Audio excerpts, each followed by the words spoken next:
everybody. So today we're going to have the next tasting of my New England IPA with Citra and Galaxy hops. Now these are part of the Yakima Valley hop subscription club or box for the year. You get one per quarter, and this recipe is from my local homebrew club. They did a presentation on New England IPAs, and that's what I took.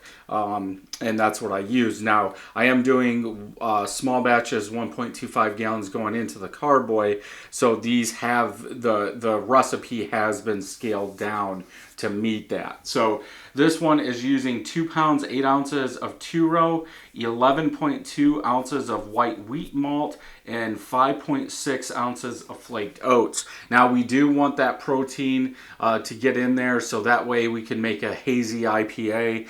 And then for the boil, our boil just like normal. Now this is where some people might differ.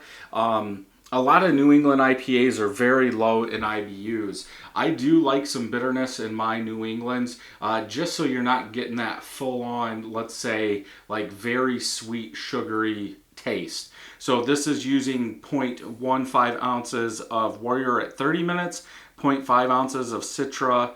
I'm sorry, that's it in the boil. Then we are going to whirlpool and steep, bring it down to 170, and for 15 minutes, 0.5 ounces of each Citra and Galaxy hops. Then this is using the DIPA ale yeast from Omega, so 052 yeast.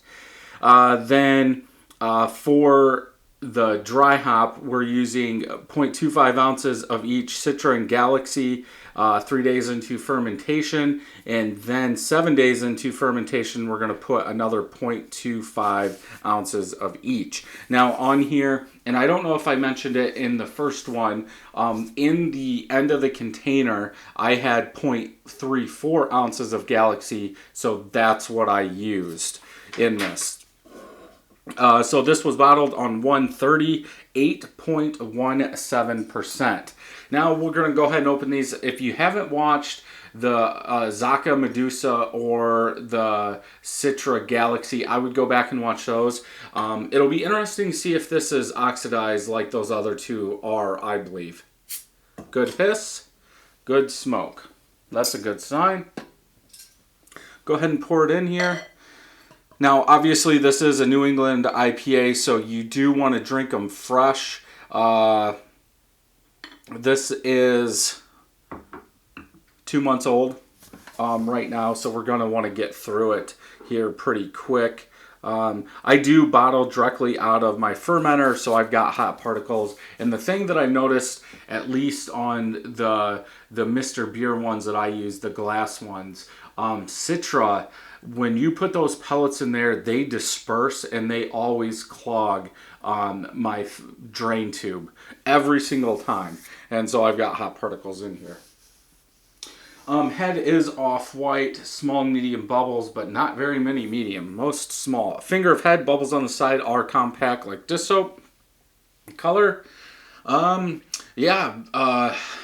golden yellow in color, very hazy, can't see through it.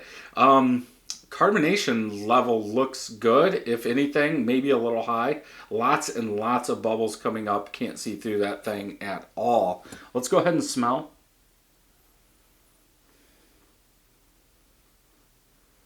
Good fruit juice quality, almost like a papaya or a melon type coming through there too.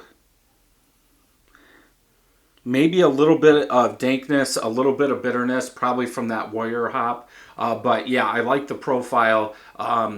It almost smells like there was hops just put in there, like you're getting that danky hop smell. Like maybe if a brewery cans a New England IPA and you get it like the next day. Some say you should let them sit like 3 weeks if they're that fresh, just because of that hop burn. And that's kind of what I get in the smell, like, maybe it's so fresh that you're going to get a hop burn, bitterness coming through there. So let's go ahead and taste.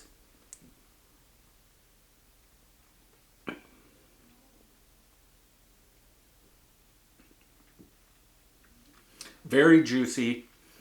Also, I get a little bit of citrus. Almost like a mango pineapple, like full on juice with a touch of citrus in there. A little bitterness. It's actually a little bit more than I was thinking it would have.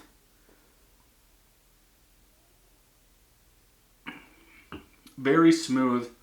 The sweetness is still there. It does, even for, what was it, an 8.17%. It tastes like there's a lot of sweetness, like almost you added some sugar, some lactose or something in there.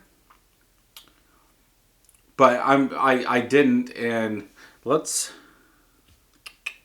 Yeah, so Beersmith wanted the post-boil gravity to be 1076, and I was at 1080. So we're not too far off. I was thinking maybe if I was a lot higher and it didn't really finish all the way, but we finished at 10 bricks. So I think that's good, but it must just be from the hops that's producing some of that sweetness. I don't think there's a lot of sweetness left in those malts, in the oats.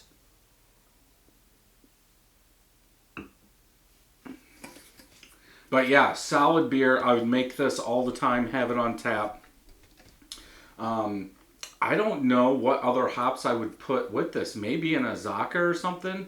But yeah, I think this is solid. Maybe a little overcarbed right now, but for the most part, definitely one to brew if you haven't brewed a New England IPA yet.